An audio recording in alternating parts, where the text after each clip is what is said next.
कि अगर मेरा बच्चा मेरे पति से ना मिले, इसके लिए मेरे पास बेस्ट ऑप्शन क्या है? तो एक मशीन ने उसको बेस्ट ऑप्शन बताया होगा। ये 100% मैं इस बारे में बता सकती हूँ आपको कि एआई ने ये 2-3 ऑप्शन के अलावा ये वाला ऑप्शन फर्स्ट प्रायोरिटी पे रख के दिया होगा। दिव्या जी, आपका बहुत बहुत स्वागत है। नमस्कार sir, thank you, thanks for inviting me sir. जी।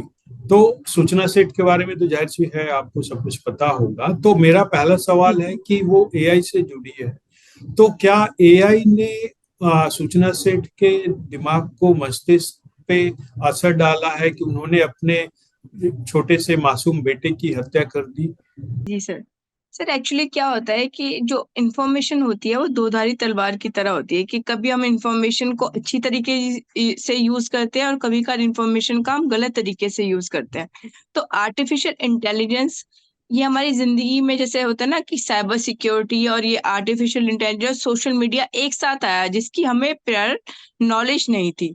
अब नॉलेज ना होने से ना कुछ भी चीज़ें अगर हमारे हाथ में आ गई तो हम उसका ज़रूरत से ज़्यादा जैसे कहते हैं ना कि दुरुपयोग करना शुरू कर दिया हमने और ये बहुत जी। अचानक इन 3 सालों में हुआ है, जिसकी नॉलेज किसी को भी नहीं है कि कितना यूज़ करना चाहिए और कितना देखना चाहिए। और एआई उसका एक बेटर वर्ज़न है जिसको मैं कहती हूँ ना कि एक बहुत ही खतरनाक चीज़ है, जिसके अंदर आप कुछ भी आप इन्वेंट कर सकते हैं, कुछ भी आप सोच सकते हैं, कुछ भी आप लिख सकते हैं और कुछ भी ऐसी चीज़ जो आपको पता भी नहीं हो उसके बारे में सूचना, जानकारी आप पता कर सकते हैं। मेरा सवाल ये था हुँ। कि क्या ऐसा संभव है कि जो आदमी दिन रात डाटा से खेलता हो, डाटा को से अपनी बातें कहता हो, एआई के थ्रू बहुत सारे काम करता हो, तो उसके निजी जीवन में क्या उसके दिमाग पे, मस्तिष्क पे इसका असर पड़ता है क्या? बहुत तरीके से पड़ता है क्योंकि मैं जैसे अगर मैं प्रोफ़ेसर हूँ, मैं कॉलेज में पढ़ाती हूँ बच्चों को, तो जब हम मशीन से बात करने लगते हैं और मशीन से इमोशनली टच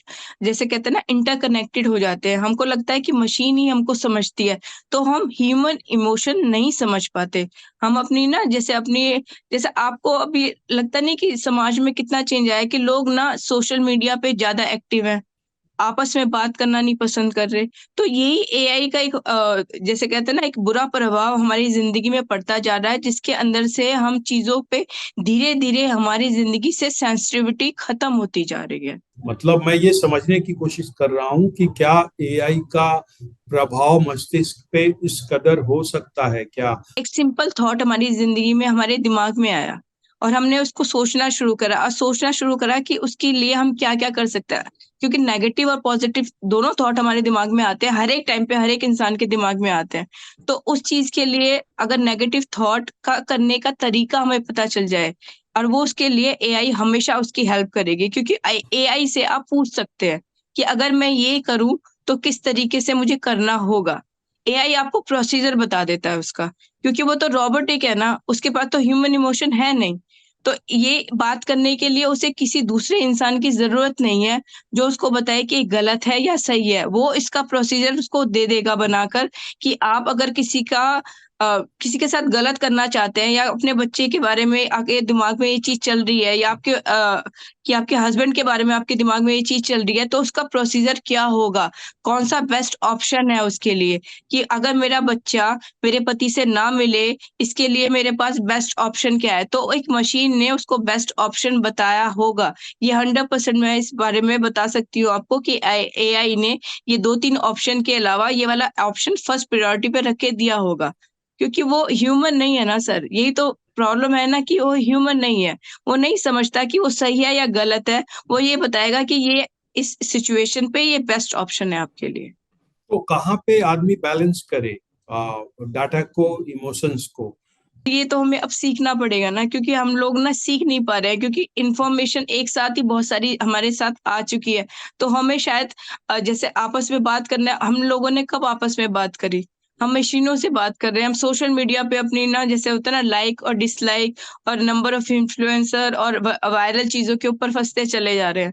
तो ये चीज़ हमारी ज़िंदगी से 3-4 साल आफ्टर कोरोना ना हमारी ज़िंदगी में बहुत बड़ा चेंज आया है। तो इसलिए ह्यूमन इमोशन ज़रूरी है और मेंटल हेल्थ बहुत ज़रूरी है, क्योंकि एआई ना हमेशा आपके मेंटली आपको ट्रिगर करता है नेगेटिव चीज़ों के लिए। जैसे आप कुछ एग्जांपल दे सकती हैं?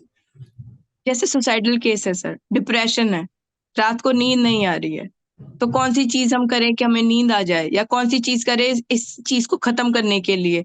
तो ये सारे के सारे छोटे छोटे ऑप्शन है जो पहले हम अपने बड़े बूढ़े या घर के परिवार के लोगों से बात करते थे, जो हमें बताते थे कि देखो तुम अगर सुबह उठोगे, सारे की सारी चीजें जो हमारे बड़े माँ बाप हमें बताते हैं या हमारे मेंटर्स हमारे टीचर्स हमें बताते हैं, तो मशीन तो इस तरीके से नहीं बताएगी ना। मशीन तो ये बताएगी कि आपको किस तरीके से नेगेटिवली आप किस चीज को जल्दी से जल्दी खत्म कर सकते हैं। पॉजिटिव तो बताएगी पर वो नेगेटिव पे ज्यादा जोर देगी क्योंकि वो मशीन है। इवन प्राइम मिनिस्टर मोदी ने इस बात के लिए लोगों जी। को ये आगाह किया है कि एआई का खतरा हमें समझना होगा। तो इसे कैसे डील करेंगे?